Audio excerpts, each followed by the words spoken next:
और आइए बड़ी खबर से शुरुआत करते हैं। दिल्ली में अवैध बांग्लादेशियों के खिलाफ एक अभियान चलाया जा रहा है, एक कैंपेन चलाया जा रहा है। ये पुलिस का अभियान है। कालिंदी कुंज की झुग्गी बस्ती में चेकिंग चल रही है। झुग्गी बस्ती में रहने वाले लोगों की जांच की जा रही है। लोगों के आधार कार्ड जांचे जा रहे हैं, दूसरे जरूरी कागजातों की भी जांच की जा रही है। यानी आइडेंटिटी लोगों की पता करने की कोशिश है पुलिस के जरिए, जो लोग भी झुग्गी बस्ती में इस इलाके में रहते हैं। और इसी इलाके से हमारे सहयोगी पुनीत शर्मा की एक रिपोर्ट दिखाते हैं। दिल्ली में अवैध रूप से रह रहे बांग्लादेशियों के खिलाफ दिल्ली पुलिस की मुहिम लगातार जारी है। साउथ ईस्ट दिल्ली के मदनपुर खादर इलाके में पुलिस की टीम यहां पर पहुंची है और एक एक लोगों की आईडीज को चेक किया जा रहा है कि क्या वो अवैध रूप से दिल्ली में रह रहे हैं या नहीं। आपके सामने तस्वीरें हैं कि किस तरीके से कालिंदी कुंज थाने की जो पुलिस है पैरामिलिट्री फोर्स के साथ यहाँ मदनपुर खादर इलाके में पहुंची है और लोगों की आप देखेंगे तो एक एक कागजात को चेक किया जा रहा है। यहाँ पर आधार कार्ड चेक किया जा रहा है, उनकी एक एक डिटेल को नोट किया जा रहा है और उसके बाद इनके जो पेपर्स हैं उनसे पूछताछ करने के बाद इन पेपर्स की भी तस्दीक की जाएगी। तमाम जो आधार कार्ड है आपको दिखाना चाहेंगे कि इस तरीके से ये आधार कार्ड हैं जो कि है ये मुस्तफा बेगम के आधार कार्ड है जिसको पुलिस यहां पर चेक कर रही है। महिला है और जो इनका एड्रेस है वो धुबरी आसाम का है। ये जो एड्रेस है अब इस एड्रेस को धुबरी आसाम से पूरा वेरीफाई किया जाएगा कि क्या ये जो आधार कार्ड है वो असली आधार कार्ड है या फर्जी बनवाया गया। अब इस आधार कार्ड को ये पूरी तरीके से तस्दीक किया जाएगा, धुबरी से इसको चेक किया जाएगा आसाम से और उसके बाद अगर ये आधार कार्ड सही माना जाता है तो इन लोगों को रहने दिया जाएगा और अगर ये गलत माना जाता है, फर्जी तरीके से बनाया हुआ देखा जाता है तो इस आधार कार्ड के फर्जी होने पर इन बांग्लादेशियों को गिरफ्तार किया जाएगा। फिलहाल साउथ ईस्ट दिल्ली की बात करें तो यहां से 8 बांग्लादेशियों को गिरफ्तार किया गया है जो अवैध रूप से रह रहे थे। इसके अलावा आउटर दिल्ली से भी 10 लोगों को गिरफ्तार किया गया है और साउथ दिल्ली पुलिस ने एक बड़े रैकेट का पर्दाफाश किया है जिसमें बांग्लादेशियों के लिए फर्जी तरीके से जो कागजात हैं, आधार कार्ड हैं, उनको बनाने का जो रैकेट था उसका भंडाफोड़ किया है और 11 लोगों को गिरफ्तार किया। दरअसल जो दिल्ली के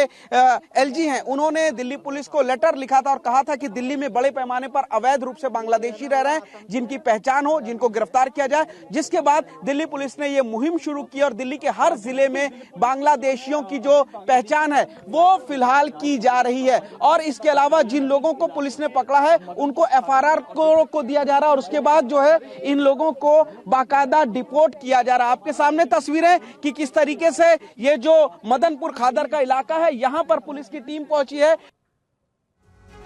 और दिल्ली में अवैध बांग्लादेशियों पर मचे सियासी घमासान के बीच बीजेपी ने आम आदमी पार्टी पर इन्हें संरक्षण देने का आरोप लगाया है। तो आम आदमी पार्टी ने कहा है कि बीजेपी बांग्लादेशी के नाम पर पूर्वांचल के लोगों का नाम वोटर लिस्ट से कटवा रही है। जब ये बात पता लगी कि दिल्ली सरकार के स्कूलों में ऐसे लोग भी भर्ती हो रहे हैं, उनके बच्चे भी भर्ती हो रहे हैं, चाहे वो बांग्लादेशी हैं चाहे वो रोहिंग्या हैं, तब एक केजरीवाल को डर लगा कि उनका जो सारा षड्यंत्र था तो उसका पर्दाफाश हो रहा है और ये पर्दाफाश सारा दिल्ली पुलिस कर रही है। तब वो आगे होके उन्होंने ये ऑर्डर निकाला और ये सारा ड्रामा किया कि हम भी इसकी जांच कराएंगे। मगर इन सारी कार्रवाई के पीछे अगर किसी का हाथ है तो वो आम आदमी पार्टी का हाथ है। देखिए ये बेहद दुखद है कि भाजपा अपनी नकारात्मक राजनीति पर फिर से उतारू है। वो जानबूझ के हमारे पूर्वांचली भाई बहनों को परेशान करने का काम कर रही है। 30 साल 40 साल से जो लोग दिल्ली में रह रहे हैं, जिन्होंने दिल्ली के निर्माण में योगदान किया, जो यहाँ पर जिनके बकायदा वोटर कार्ड बने हुए हैं, जिस वजह से उनको फैसिलिटीज मिलती हैं, भाजपा चाहती है उन तक ये फैसिलिटीज ना पहुंचे। उनका ये षड्यंत्र है। तो एक तरफ तो सियासत है, दूसरी तरफ बांग्लादेशी घुसपैठियों के मुद्दे पर पुलिस क्या कुछ कह रही है। इस वक्त प्रेस कॉन्फ्रेंस कर रही है पुलिस, सुनते क्या कह रही है।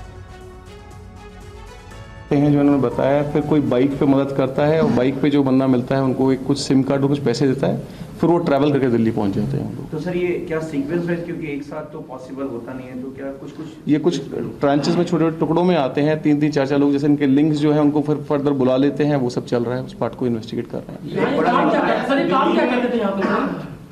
ये काम है छोटे छोटे, जैसे हमारे ये किन्होंने दुकान खोल रखी है, कोई ब्यूटी पार्लर खोल रखा है, कोई मिस्त्री का काम कर रहा है, इस टाइप के काम कर रहे हैं। क्रिमिनल एक्टिविटी में इन्वॉल्व नहीं? क्रिमिनल एक्टिविटी में इन्वॉल्व तो नहीं थे, बट ये वाले इस टाइप के काम कर रहे थे, और कुछ लोग प्रोस्टिट्यूशन में भी इन्वॉल्व थे।